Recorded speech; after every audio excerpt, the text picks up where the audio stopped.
Ouest reste une région très dynamique. On est porté par des activités qui n'ont pas beaucoup souffert, ou moins souffert, puisqu'on était quasi en première ligne pendant la période de pandémie avec tout l'agroalimentaire. Donc on est une grosse région d'agroalimentaire. Les activités industrielles ont redémarré. On a aussi quelques grands chantiers qui sont en cours, qui vont se développer. Donc la région reste très dynamique, on est très stable aussi. Donc je pense que c'est peut-être une des régions qui a le moins souffert des événements et qui aujourd'hui se tient bien encore. Après, bon, il y a quand même des secteurs qui ont été plus impactés, l'aéronautique, les chantiers navals et l'automobile. On a quelques gros pôles de ce côté-là, donc là il y a eu quelques impacts malgré tout.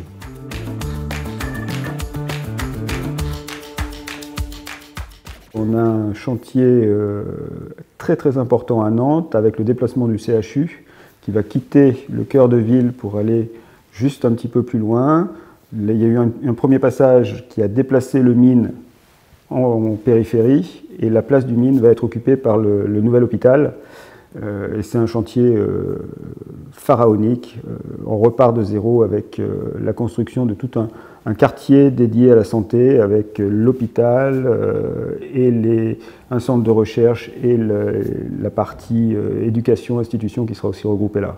Donc c'est vraiment un très gros chantier.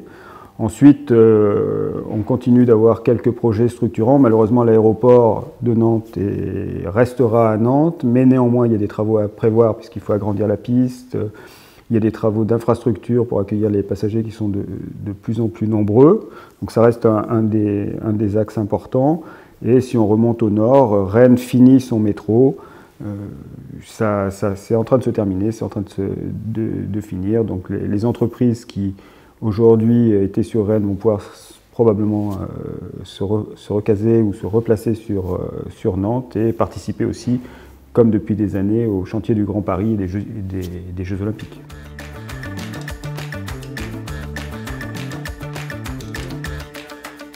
On a passé 2 années difficiles, donc le moral est bon, mais reste quand même fragile, je crois. Les entreprises, les gens sont fatigués dans les entreprises.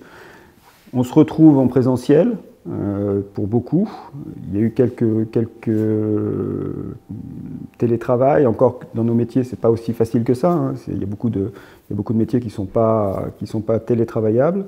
Mais néanmoins, il y a eu de la fatigue dans les équipes. On a besoin de se ressourcer. On a besoin d'événements comme aujourd'hui pour que l'équipe, par exemple, dans mon entreprise, je suis venu avec tout le comité de direction et ça redonne de l'élan à tout le monde.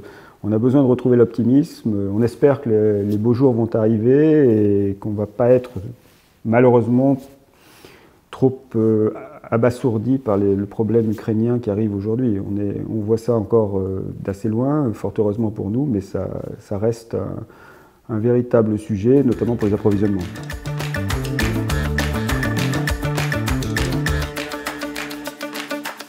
On va réorganiser notre rencontre régionale Ouest, donc j'espère qu'on va avoir autant de succès qu'il y en a pour le congrès.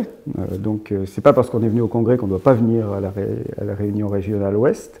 Ça c'est très bien, ça va être un moment où on va être un peu plus en famille, entre gens de l'Ouest, et où on va pouvoir évoquer notre actualité régionale, on va pouvoir évoquer nos sujets communs, éventuellement intégrer des nouveaux métiers, puisque le DLR, chaque année, intègre des nouveaux métiers. Donc j'espère qu'on va avoir des représentants des nouveaux métiers. Donc je les invite, évidemment, à venir nous rejoindre aux rencontres régionales et à participer au mouvement DLR qui prend de l'ampleur et qui, s'installant dans l'Ouest, j'espère, va y rester pendant quelques temps.